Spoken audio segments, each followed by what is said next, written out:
Welcome back to Boss Uncaged podcast. So today I had the pleasure of speaking to this individual in a virtual coffee, and we just kind of like hit it off, and we have so many different similarities, and she's such a positive and inspirational person. I'm gonna deem her, based upon all the things that she does, and I was kind of like, what's one word to summarize who she is? So I'm gonna call her the optimized boss. And obviously, when we start talking, it's going to make perfect sense why I'm calling her that. So, Suzanne, the floor is yours. Why don't you tell the audience a little bit more about you and what we're going to be talking about today? Well, hello, and thank you for having me. I love that Optimize Boss. I am a life and business coach for entrepreneurs. I kind of call what I do mental performance because it's really about how we're thinking about things and how we perceive things. I love insights, I love innovation, I love ideas, and I'm excited to dive into our conversation today. So, I mean, and again, you're not like a typical coach, right? And I looked at your LinkedIn resume, and it's like you have all these different sub certifications of coaching. So I want Yes. you to kind of like itemize out these, and that's why I'm calling you the optimized boss. Because I mean, obviously, you have these different sectors of coaching, but Mhm. what are you certified in, and how does that help you with your clients? Well, I got my start with coaching in the fields of nutrition and fitness. And I had been a semi pro athlete when I was younger in two different sports, swimming when I was really young and snowboarding when I was in my early 20s. And it was really that mindset of that athletic performance that I took to nutrition and fitness. And I soon discovered that that mindset piece of nutrition and fitness was really 90% of the work I was doing with my clients. So that my love of learning propelled me into positive psychology, which that led down a rabbit hole of certifications in resilience and grit and life strategies and holistic life coaching. I really didn't know who I wanted to be as a coach, and I had this love of learning. So I think that's what kind of fueled the certifications in the beginning was trying to find myself as a coach, even though in my previous career, I think I showed up with a coaching mentality. So um, the certifications kind of run the gamut between nutrition, fitness, wellness, holistic life coaching, and that emotional neuroscience connection to how we're performing as business owners. Very cool, very cool. So, I mean, one of those things, I mean, you talked about like the Taylor method, and again, I Mm-hmm. want you to kind of like define what that is for the listener that's never heard of the Taylor method, and like what are the four different areas that that thing covers, and like how does that help someone with your coaching? Well, I believe that actual coaching is a one on one or a group conversation Hmm. that most people feel as though coaching, in the online space is an online course or a group program where you never get to talk to the coach. And I don't do things that way. So everything I do is tailored for my clients. So depending on where they need to go, I'm capable of going there. And it took a while of being in business and being a coach to have that level of confidence and say, okay, if I have a client that needs to go into nutrition or sleep or habits, I can go there. If I have a client who needs a marketing strategy, I've done that hundreds of times, not only for myself, but for all these clients. I can go there. And it's really that intersection of custom goal creation Hmm. and creating those conversations together that I believe coaching is. And with the invention of the online space and online courses and classes and workshops and webinars, all these different names for coaching, I don't believe that they are what coaching really at its heart is all about. I think that's definitely interesting because I mean, one of your YouTube videos, you were talking about you redone your packaging as far as your general services, and you've redone like your courses, and you slimmed them down to like option A and option B. So I mean, Hmm. that was a good segue to this. So let's Yeah. talk about those packages and why did you kind of re-evolve them into where obviously you had multiple packages and now you only have one or two. Yeah. Well, I think most coaches make this mistake is that we want to help this wide net of people. So I know personally, I was super afraid to niche down to even to entrepreneurs. I was like, oh God, don't put me in a box. I Mm-hmm. was terrified of that. And it wasn't from a lack mindset, but it was more, well, I can help that person too. Mm-hmm. But it wasn't until I really decided, okay, what is lighting me up about who I'm working with? So, one, I have to be passionate about their business. I have to be. I have to love it. They can't come to me with a business that's toxic for the environment or has bad morals or isn't ethically like I just don't want any parts of that. So, I have to understand the business. I have to be passionate about the business and I have to be able to see something that that business owner doesn't see, which normally happens through a conversation. Mm-hmm. And I will say by narrowing down and only speaking to two offers, so I have a mastermind group and I have one-on-one coaching. Now, do I have online courses? Absolutely. You will find them nowhere.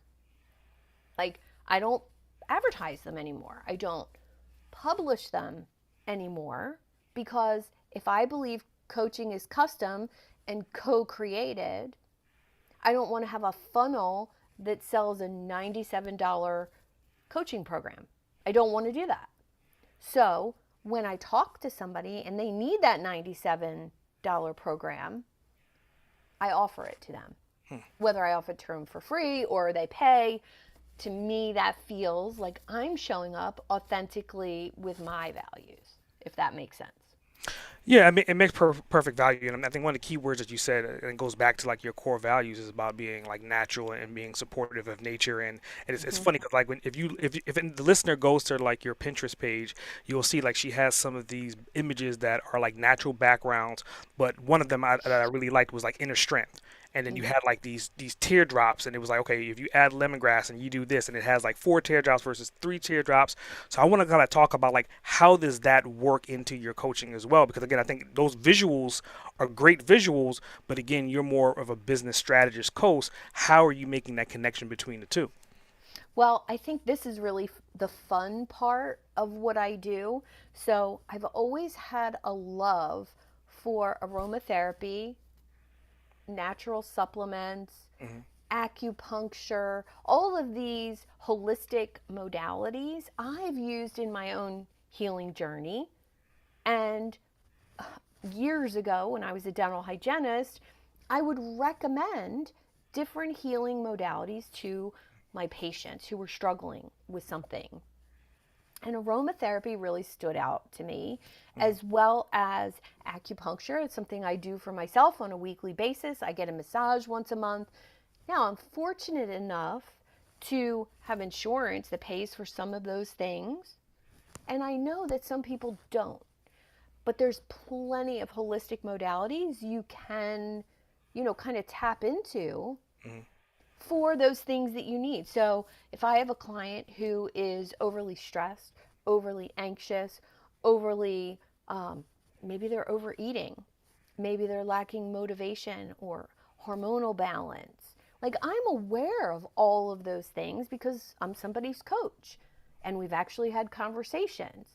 I can make those recommendations to other practitioners or other modalities that are going to enhance, an executive's life that they might not know about, which is really, that's the fun part of what I do. It's very cool. And I mean, it kind of goes back to the nickname that I gave you in the beginning of the show. And, I give these nicknames based upon like the information that I've consumed by doing the Hmm. research on you. And I was just kind of like if one word can definitely identify you, that's the one I word, love right? it. I So love it. let's just push that a little bit further. So I'm going to start Hmm. off with optimize. You're an optimizer. But if you can pick 3 to 5 words to define you, what would those 3 to 5 words be? Mm. I would say optimistic, motivating, inspiring, intuitive, and leaning in to my rapport building skills has been probably the single best thing I've ever done for my business. Very cool. So, like, this next question is more so a question because I think like you kind of fall into the more positive spectrum of an A-type personality. But Hmm. we also know that there's negative A-type personalities, and obviously in your business as a coach, you probably have dealt with some of those A-type personalities. So, I want you to kind of, without naming names, talk about like the worst case scenario that you've dealt with a client that was potentially an A-type personality that you guys were just bumping heads, things just wasn't working, but you came out on top. Well, I will say, I'm just going to say, um, everyone has saboteurs. Mm, Every person on this planet has a voice in their head that holds them back in some way. mhm, And in my training with emotional intelligence, I will say that typically that shows up in certain ways. And whether it's a victim mindset or whether it's an avoider mindset or perfectionism or hyperachievement where nothing's ever good enough. Oh, great, I won a bronze medal, but it wasn't gold, right? Nothing's ever good enough for certain A type personalities. Um, Other A type personalities steer away from delegation because nobody's going to do it as good as them. That's me, totally. And it's about recognizing what my client's saboteur is and helping them be aware mhm, of it, noticing it, but then also knowing your strengths.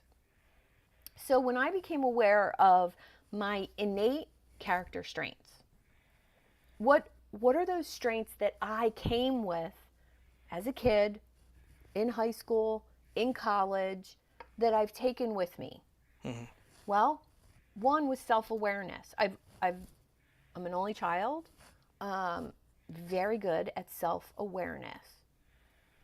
I also have a love of learning, mhm. and then my sense of humor. So they're my top three. Well, by me knowing those, how do I tap in to my love of learning, my sense of humor, and then that self-awareness piece? Well, if I had known at 19 or 20, that says coach written all over it.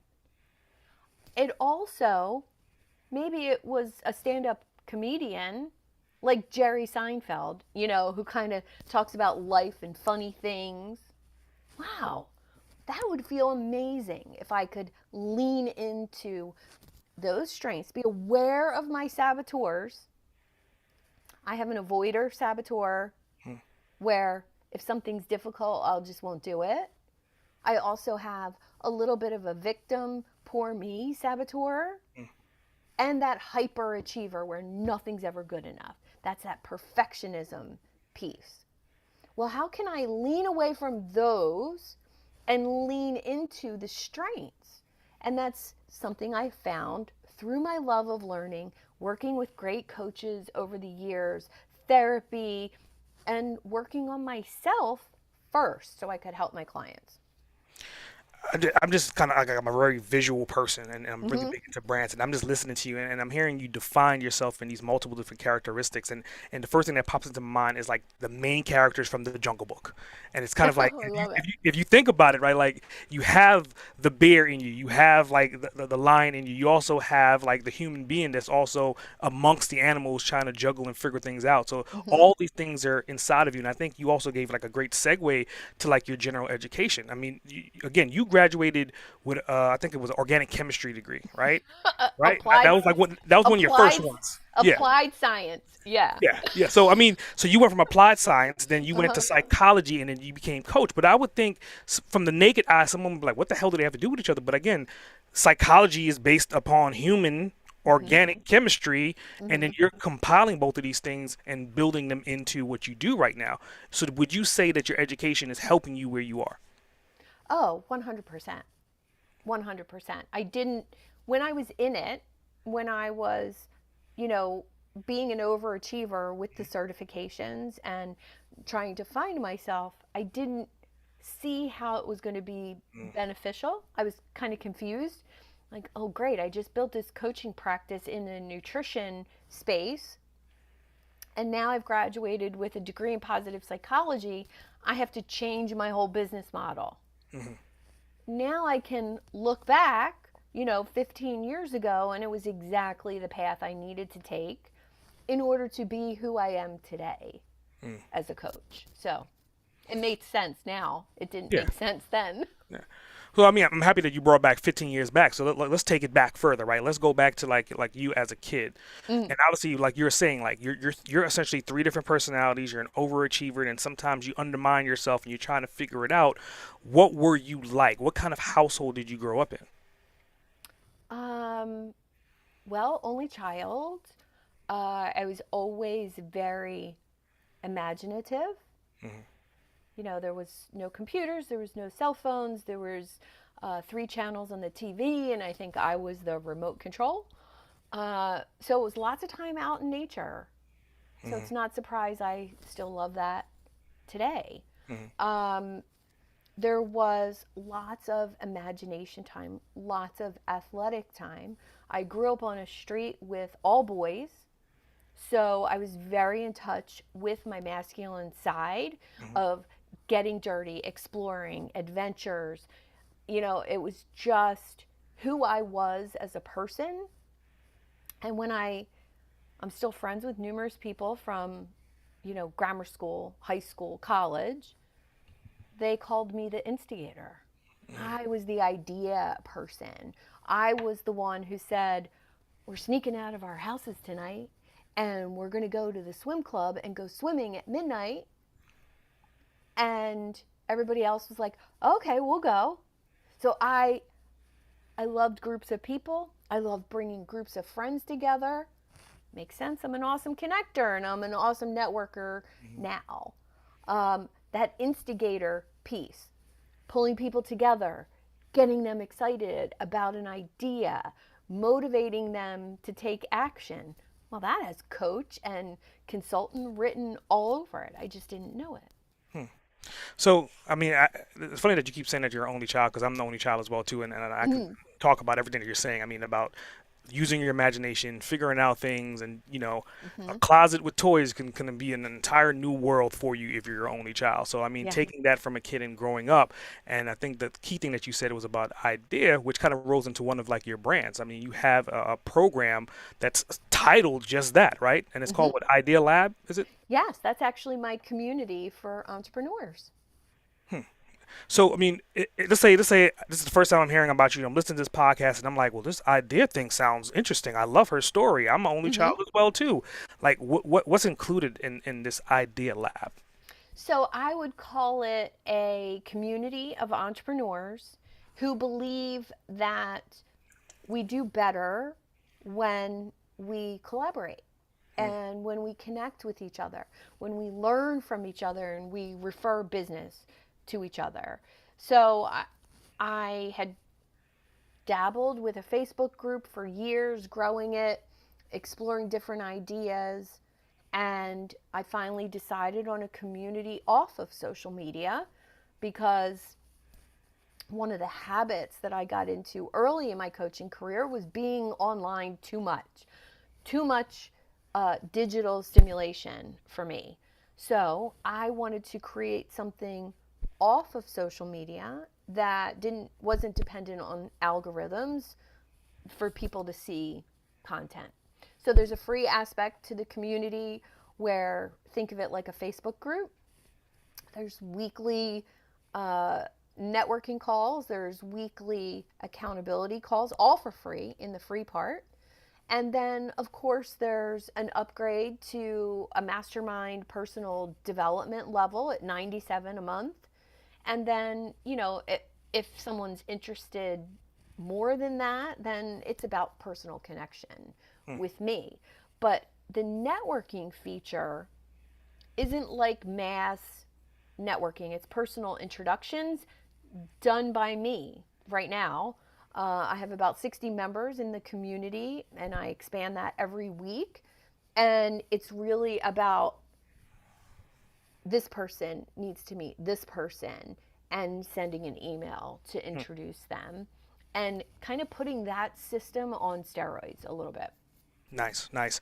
I mean, I think you brought up a really good point about offline versus online, and I Mm, think people they don't really understand that. So, I mean, obviously, Facebook is an online platform, and people are familiar with groups. I mean, I have like 6 groups on Facebook right now, and to your hmm. point, having it offline makes it to where you don't have to deal with the algorithm not showing 90% of your audience the Yeah. information that you're supposed to be delivering to them on a regular basis, and people are missing events and they're missing updates and they're missing content because the algorithm is not showing it to them. So having that offline is great, and I'm building out mine as well right now. Awesome. And one of the things that I found on my platform, and I'm using Heartbeat, is that Oh, what you're me talking too. about. Oh, Yeah, that's so so cool. Yeah. one and the same. So Heartbeat does have that general integration built into it to Mm-hmm. where you could automatically make connections. It'll kind of Mm-hmm. read people based upon their personality traits and be like, you know what, John and Susan, that's a good match. Let me Yeah. send them an email and make that connection. So I'm definitely happy that first of all you're using that platform, and second of all you kind of took it from the online space to the offline space. Mm-hmm. So it kind of goes into like my next general question, like offline, online. You grew up on a block. You were saying you were in tune with your masculine side, all these different things. But in reality, how long have you been on this journey to get to where you are currently right now? Well, my personal development journey, the journey of self awareness and my own, I had some health issues. I had some things that happened. I had all kinds of things happen in my personal life that I could have let sideline my professional career or building a business, selling a business, all of that stuff. So for me, it was really the overlap of my own healing, my own personal development and learning, and growing a business at the same time. And I think that intersection of that, I played it down a lot for years. Like, oh, it's no big deal. It's just what you do. It's just what you do. Well, no, it's not. It is something that's difficult. It requires resilience and grit and fortitude and intelligence and all of those things. And, good job. But I can teach that to Mhm. someone else. I can model that for someone else. And so, personal development wise, 35 years since I first became an entrepreneur. And I would say coaching wise, almost 15. Mhm. Definitely interesting. So, I mean, with that, I mean, what city did you grow up in, or what state did you grow up in? New Jersey, southern New Jersey. Lived in Southern California for a short time and had my parents lived in Florida. So I Hmm. was back and forth to Florida all the time. But Very interesting. South Jersey. Yeah, I hear the common. I grew up in Brooklyn, so I mean, I definitely see the commonalities between us. So with that, okay, you grew up in South Jersey, right? Hmm. And so my next question is kind of like, were one of your parents an entrepreneur? Because obviously you had this gift from early on. You understand the level of connection that you were going to grow into before you even knew it was going to happen. Did Hmm. you get that from your dad or your mom or an aunt or an uncle? No, no, Mm, no, there wasn't one person that I can think of who modeled that for me. mm, Um, Not even an early business mentor. My first business, I was kind of thrown into. It just kind of happened. And well, when you start making money doing something that you were doing for fun, I was like, oh, well, this could be a job. Well, isn't that awesome? And I had to learn. I had to learn on the fly. I had to learn inventory management. I had to learn sales. I had to learn a retail business. And I remember having an offer to franchise that business. And I was like, what is that? I was 24 years old. I had no idea what that meant, what it involved, um, the legal ramifications of it. I just said, yes, okay, let's do it. And I think it was through not knowing a whole lot that I didn't hold myself back. It's interesting that you say you didn't hold yourself back. So let's say hypothetically, if you could go back Mm-hmm. and modify, let's say you had a 5 minute window to time travel back and have a conversation with your younger self, when would you travel back to and what would you say to Mm. yourself to make the outcome of where you are potentially happen a lot faster if you could? I would say I would go back to the beginning of my coaching. So, as a health coach, uh, coaching on fitness and nutrition, I would now pick a different mentor. So, I picked somebody from the online space Mm-hmm. who I didn't research as much. And I just said, oh, well, that sales page looks good. That sounds like what I need.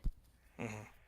And I very quickly discovered that that program that I invested $10,000 in was not what I needed, that the person offering that program had never even done that before. That was our first launch. And not that it wasn't great information, it was, but it wasn't what I needed. I had already done that work. And what I really needed was a one on one mentor who understood me and my personality and what I'm capable of rather than a group program with 150 people in it where I never got to talk to the coach. So that changed my outlook on what coaching was for a short time. Like I thought I had to be like that. I thought I had to model that model. And if I could fix that, I'd be where I'm at now much quicker than figuring it out on my own. So let's just spin off of that, right? So obviously, I think as people are educating other people and you're coaching, you tend to do that to like your family members and your kids Mm-hmm. without even thinking about it, right? So Mm-hmm. let's talk about like how do you currently juggle and manage like your work life with your family life, and are you blurring the lines? I would say I blurred the lines for quite a while Mm-hmm. because of working. I've always worked from home. I had an outside office for many years before COVID, and I'm just getting ready to go back to that to have an outside office. Mm-hmm. But for me, it was all about the habits of work. So when I was a dental hygienist, I had work hours. Mm-hmm. Got to work at 8 o'clock. I finished work at 5. Didn't think about my job until the next day at 8 o'clock. So, how can I take that and apply that, even though I'm working at home? This is my office. I only come in here when I'm working. So, it's not a space for anything else but working. So, when I get to the door of my office, I physically say to myself, okay, done work. Now I'm wife, mom, friend, all of those other roles that I play. Mm-hmm. And for me, I had to do the physical separation of the doorway because I noticed my son was little when I started coaching. I was making dinner and still working up here. I was with my son, still working up here. I was on vacation and still working up here. So that became the journey of separating work from home. Um, I still very much show up like a coach if you want me to. Mm-hmm. There's times my son will say, he's 13 now, there's times he'll say, don't show up like a mom. Mm. Don't show up. I don't want to be coached on this. So that became a conscious thing to show up how people need me to show up and not my job. Yeah, I think it's insightful for a kid to at least understand how Hmm. to ask for it, right? Versus Yeah. just scratching their head trying to figure it out. So I definitely commend your little boy, which is pretty much going to be a man very shortly, to Yeah. understand that early on, right? Yeah, it's kind of cool when, he hears me on the phone numerous times with clients, or we're in the car going somewhere and I'm having a conversation. And if he's struggling with a relationship or a school issue or, all the things that happen at 13, he has the awareness to say, what do I say here, mom? Mm, How should this make me feel? What do you think about that? Like, and I love that he has the awareness to ask that. And I try to withhold, you know, judgment, of course, mhm. when he tells me things about friends or kids at school or whatever. I try to just show up. How do you want me to show up? Should I be mom right now, or should I be, you know, more of a coach? Well, I think it is a hell of an opportunity. I think entrepreneurs, we have that, right? Like, and I always Mm-hmm. make fun and kind of be facetious and say that we have split personality disorders, but we have them under control, right? So if you're Yeah, asking for, yeah, image A, we could turn that on. If you're asking for person B, we could flip that on as well too. So yeah, you get more than one parent in one person. So, yeah.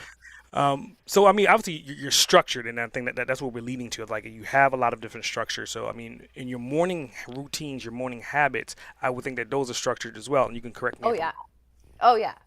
One of the first things I love to start with my clients is habits, wrong. because you can't turn pro. You can't um, excel at your business until your personal habits, I call them algorithms sometimes, are in shape. Like, let's think about that. If you're not sleeping, Yeah. how do you show up focused and concentrating on your job? You can't. If you're not fueling your body properly, this is why I love my nutrition background, because I can see that in somebody without them even telling me.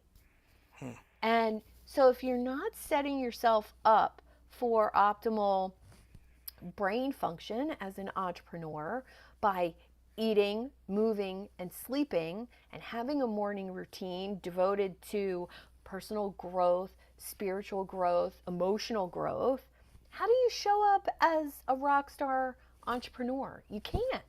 Hmm. It's look at the world's most successful entrepreneurs. And I always use Oprah and Richard Branson. Guess what?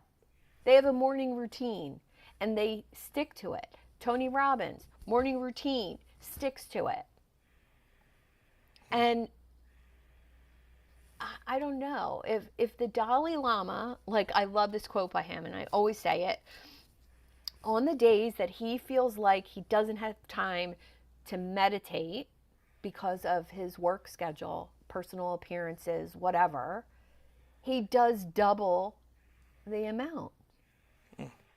Well, that shifted something in me. Well, when you're busy, when you don't have time for your morning routine or your eating or your exercise, that's exactly when you need to do it, mindset wise. So you're talking about growth. You're talking about mindset.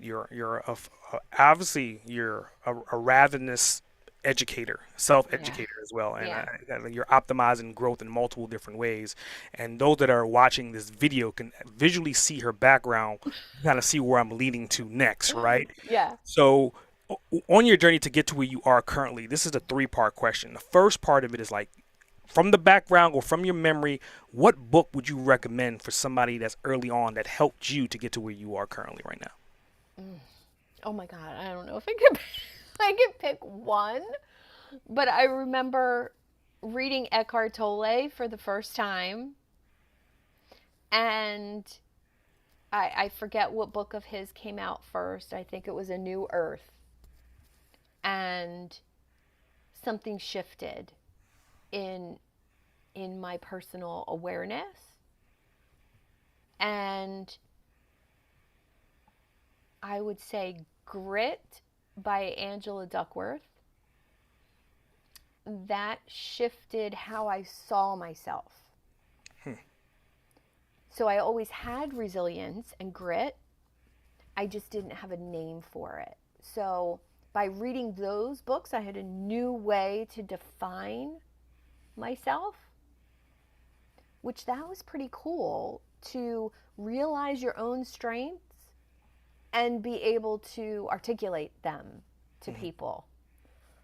Business wise, I love Todd Brown, E5 marketing method.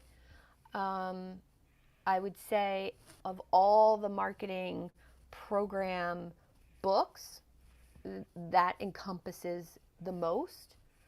And I love Story Brand. I love being able to break down a story in the Story Brand model, and Story Brand's by Donald Miller. That's probably my number one recommended book where entrepreneurs start. Very cool. So, I mean, those are books that have been in existence, books that you've read, and obviously you're an active reader. So, what books are you actively reading or listening to now? Well, I quickly learned to hack the reading system. I learned photo reading from Paul Sheely. He had an online program years ago to teach photo reading. So it's kind of like speed reading, but it's a whole different process. And so that helped me read books faster. So at any given time, I'm reading one here in my office, one upstairs on the nightstand. And right now, I'm reading a book called Captivate by Vanessa Van Edwards. She's a leading people researcher, which I love people research, and I love her. So I'm rereading Captivate before I read her new book. And then I'm reading Convince Them in 90 Seconds by Nicholas Boothman. And that's an older book as well. And he's written 9 books, which are essentially the same information put together in a different way for a different reader to absorb, which that fascinated me. I was like, ooh, I got to learn more about this guy. Very cool. Very cool. So, I mean, with all the books that you're intaking in, I would think maybe you have published a book as well. And then if you haven't, when are you planning to? So that's it's outlined, Mm. and I have dabbled with some writing, but I've never officially published a book. Written lots of ebooks, written lots of program books for different coaching programs I've had. I've done email coaching courses, like full courses in email form, but I have yet to take the plunge into being a published author. Well, I could definitely tell you. I mean, anyone that's already part of your group or people that are listening to this, I mean, I could tell you that they're probably biting at the chops to kind of figure out when is this book going to come out. So, I mean, Well, I feel like it needs to be a blend of personal and business. mhm. And I don't know, there's something about the personal piece, being vulnerable to that extent. And, I'm very transparent with my stories when, someone asks, well, why did you change careers? How did you get started as a coach? It's a, it's a pretty bold story. My mom died while I was on the phone with her, wishing her a happy birthday. Wow. And one of her last things that she said to me was, do what you love. And, well, I wasn't doing what I loved. And I could have let that see, this goes back to the resilience and the grit piece.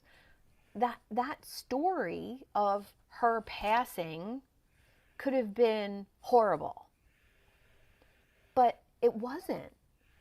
I got done work early that day and was able to call her at 4 p.m. instead of my normal 7. If if I hadn't gotten done work early that day, I would have missed that last conversation with her. So it was a different way to look at my mother's passing. And now I can tell the story in a talk and not get, I still get emotional, Yeah. but I can move people with the story rather than getting upset by the story. Well, I mean, I think just based upon hearing that story, and everyone is essentially born of parents, and Mm-hmm. everyone eventually will have to bury a parent or bury someone that came before them. So Mm-hmm. I think starting off a book as a coach with that story, it's captivating. First Yeah. of all, the fact is that her last words was to tell you to do what you love doing, and so happened you weren't doing what you love doing, and you just happened to get off early that day, not Mm-hmm. doing what you love doing in time for her to give you that last message to Yeah. change the direction. That's chapter one. That's intro. I mean, that changes lives by itself. Mm-hmm. Before they even go to chapter two. and the gift of being able to say I love you and happy birthday, knowing that I most likely was not going to get to talk to her again based on what was happening. Wow, Yeah, what a gift. yeah. Gift, grit, motivation. I mean, Yeah. everything that we've been talking about for the past, hour or so is all compiled in that one moment Yeah. with your mom. So I definitely, I mean, if I'm not trying to coach you, but if anything else, I would say please get No, this bring book it out. on, bring it Bring on. bring that book out faster than All later. 'Cause, right. I mean, I think you're doing your community a disservice. Because I mean, obviously, to your point, you went from online to offline, right? Mm-hmm. But think about it. Sometimes people they don't want to even get on a computer. What would it look like for them to hold a book with you? Have that book in their purse, have that book in their book bag, and they Mm-hmm. take that out when they hit that hurdle, when they hit that rock, to be able to move forward to overcome something. And that chapter would do it. Wow. Well, there's more chapters Yeah. that might do it too. So yeah, Yeah. Yeah. time to not hold it back. Yeah. So let's talk about like your avatar. I mean, obviously, like Mm-hmm. if you're talking to someone, you're talking to entrepreneurs, and they may be going through something. Like to your example, like somebody may be dying, or they may be going through some financial hurdles. Mm-hmm. Who is your ideal person that your course, your communication, your coaching is designed to help? Well, entrepreneurs is the broad sector. I would say entrepreneurs who call their business a practice Hmm. resonate with my business acumen. Um, Doctors, dentists, chiropractors, wellness center owners, holistic professionals, and other coaches Hmm. because of the journey that I've taken, business wise. It makes sense. Now, I've had a marketing agency for a year and I sold it. So I've been hired by marketing agency owners. But I would say if I really had to be specific, it's someone who calls their business a practice Hmm. and they're ready to not have it consume their life. Hmm. Because so many times as entrepreneurs, our business is our life is our business. And we forget about finding the joy in life, that we started a business in order to have a life, create a life. We didn't start a business so it was our life. Hmm. And I think that's really the magical piece, when I can help someone go from being all encompassed in their business and actually find fun and joy and fulfillment Hmm. outside of the business. It makes the business more successful. Hmm. So let's just take that a little bit deeper, right? So let's say you're talking to that entrepreneur, they're listening right now, and they're missing fulfillment and they're missing fun. What words of wisdom would you give them to help them to find those two things and move forward and find success? Oh, first activity is the not to do list. Hmm. Um, I noticed early in my business, I was literally doing everything. I was the salesperson, I was the marketing person, I was the coach, I was the website designer, I was the SEO. Oh, what's SEO? I have to learn SEO and then I have to do it. I literally learned to do everything. But if I had stayed in my zone of genius of coaching, meeting people and coaching, I would have been able to afford to have people help me. So I would say anyone who's starting a business who thinks they need all these assets, that they need a book, that they need a podcast, they need a website, and they need a blog, and they need to be on every single social media platform, stop. What you need is sales.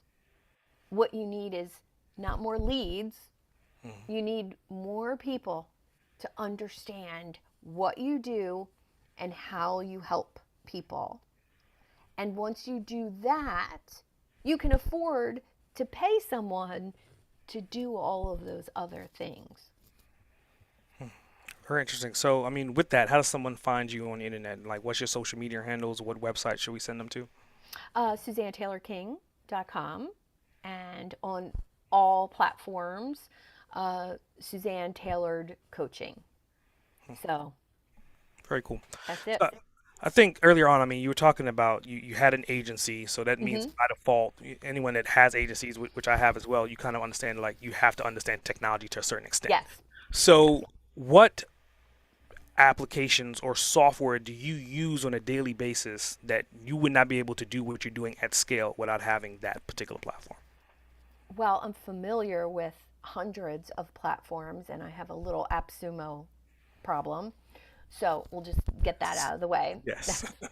It's like a thing when you're a SaaS person. Yes. When you see the potential in offering software as a service to your clients, um, you can get down a rabbit hole of learning about different platforms. And I will say that the community platform that we have in common, that was one of those things. I analyzed and reanalyzed and looked at different platforms for over a year before I took action on building my community off Facebook. I'm Yep. like, is it because there's too many choices? Absolutely. So, in this world of so many software tool choices, simple is better. Um, you need a CRM. Right now, I am loving Flowdesk. I was a MailChimp user for years. When I had my agency, I was using Go High Level, which is, like a ClickFunnels platform that you can sell as a service to your clients. I loved it, learned it inside out. Um, I love Trello for making client workflows. I love, it's a funnel drawing board called Funnelytics. I love because I can map out somebody's whole business on a whiteboard, you know, on Zoom, and my brain sees things like that. Like this links to here, goes to here, and then somebody gets emails. My clients weren't like that. So, me verbalizing what I saw for their business didn't work as well as me showing a visual. Like, here's what I see. Here's your website. Here's your social media. And I love drawing maps so people can see what's in my brain. Hmm. Um, I I love my emotional intelligence personal development app, and I love anything that hacks my learning system. So, Cliff Note type book summaries, anything like that, love it. Very cool. Very cool. I think we have so many different similarities. I think I've brought up AppSumo so many times in this podcast and just generally. I think until you start to really look at AppSumo as a investment for your business, Yeah. to where you can save hundreds of thousands of dollars in the long run, Hmm. I think people they missed the opportunity. And I mean, you're talking about some of the platforms you mentioned came from AppSumo. Yeah. But again, like lifetime deals are an opportunity for you to kind of get on board and Hmm. help a fellow entrepreneur that's doing a startup, that's a Yes. founder, to help them jump forward. But you're on that early bandwagon, so that way you could leverage all the different aspects and Hmm. help grow that community overnight, and you get all the benefits at the same time. It's a Yeah. no-brainer. It's really. I'm using a software right now called 17 Hats for my business, and that's my invoicing, contracts. Um, I have email workflows in there. I have client workflows. Send a contract, client signs it, it comes back, it automatically sends an invoice. Mm, I have had that software for 14 years, wow. 13 years, 13 years. And if I was to purchase it now, it would cost me between $45 and $75 a month. Hmm. I paid less than that per year. So add that up Yeah. over, and I think that's one of my passions is helping people do stuff like that. Yep. And if you can make a decision like that in your business that saves you $75 a month for 12 years, Yeah. With I don't inflation know. and everything else, it Yeah. makes perfect sense. And I mean, to your point, we had switched over to Flowlu, and Flowlu was a lifetime deal as well too. That's kind of jumping off the charts right now. And then Hmm. Happy Scribe is another one that kind of came out that we have unlimited Yes. access to. That's jumping off the charts right now. Yeah. Somebody, like I think somebody was paying $200 a month for Happy Scribe, and I was like, what? Yeah. Wow. Yeah. So going into like the bonus round, right? I Hmm. think like you like to have fun. So my first question generally is kind of like if you could spend 24 hours with anyone, this person could be dead or alive. You have a 24-hour window that's going to be completely uninterrupted. Hmm. Who would you spend those 24 hours with and why? My dad. Hmm. He passed away in 2010. And uh, there's so many things about being an entrepreneur that, the resilience and the grit, I think I really got from him. My athletic ability, I got from him.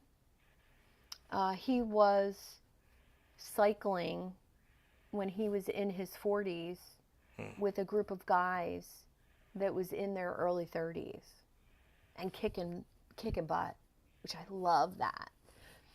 And I think it would be nice to have those conversations, about where that came from with him. Um, we never did that. Hmm. And just to have that next level of, you know, thanks and being able to express gratitude for how I turned out. Hmm. Very cool. Very cool. So going into closing, I know that one time you are a podcaster as well. Mm-hmm. So I like to give anyone that I'm interviewing an opportunity to become a podcaster, and you become the host of the Boss Uncaged podcast. Now I'm your guest, and you have opportunity to interview me. What questions do Oh, you have for me? so what currently does your morning routine look like? So it took me forever to get to this point, but I usually wake up somewhere between 3:30 and 4:30 every single morning. And that first hour, I literally kind of just nobody else is awake, so it gives me an Mm-hmm. opportunity to kind of get jump started on just not emails, but content that I want to deliver to my community, or to your point, looking at lifetime deals on AppSumo because I may have a particular problem that I'm trying to solve, and I'm like, okay, am I going to put it in my active budget, or am I going to then just find a solution for it? Mm-hmm. And then my team is like global. So some of my team, they're essentially 7 hours ahead. So when I wake up that early, it gives me opportunity to kind of Yeah. give them tasks, create videos, and saying, okay, this is what I need to get done today. This is what we got to close out for a particular client. And I use Berrycast and I record all this different information, and then I'll put that into like our knowledge base and send it out to them so that they can optimize and get all the tasks done per day. So that's like my morning routine. And then usually like around because the kids just started school, but before that, I was doing somewhere between 6:45 to about 7:45. I would go for like a morning jog walk for an hour, and then when I'll come Hmm. back, gr- get me like a milkshake or some smoothie or something, and then get on the grind again. That's Awesome. my routine every single day. So I mean, usually that 4 o'clock window kind of gives me opportunity to get so many things Yeah. done before the 9 o'clock turnaround time when emails start flooding in. Yeah, there's something magical about being up before everybody in your house. Yeah, definitely. Even before school. I mean, Yeah. usually the kids they'll wake up like 6, 7 o'clock. So getting that extra 2 hours before you hear the Hmm. water running or hearing the toilets flush or anything else like that is just an opportunity to kind of be serene. Yeah, love it. Cool. Any other questions? I wouldn't. What do you do for fun? So for fun, I love to do multiple different things. I'm an adrenaline junkie. So I mean, or I just recently sold my sailboat, but sailing was one of the things that I wanted to learn how to Mm, do. So I took up the opportunity, bought a sailboat, learned how to do it. So anytime I have opportunity to be on water, I love that. me Besides that, too. rock climbing is something that once I got into it, about a decade ago, anytime I see something, I could be 60 years old. I'm like, well, just a few minutes. Let me just try to climb it really quick. So Uh-huh. I love climbing. I love hiking. So I'm more of an outdoors person. So I love those general things. And every once in a while, because of my art background, if I get some quiet time, I'll sketch something out in my black book, some graffiti or something along those lines. Oh, love it. Yep. Well, I mean, I definitely appreciate you being on the show today. I think that this conversation was hell of insightful. I think you exposed yourself to where people can kind of not only see you, but they Mm. can also see what you can do for them. Well, thank you. I appreciate the opportunity to have a conversation like this. It doesn't happen a lot, so it's great to connect with you and just, show up like me. Yeah, yeah. Which is 100% genuine, and which is something that you don't really find as often as people would think. Hmm. Well, if I can help anybody do that, reach out. Let's have a conversation. Perfect. S.A. Grant, over and out.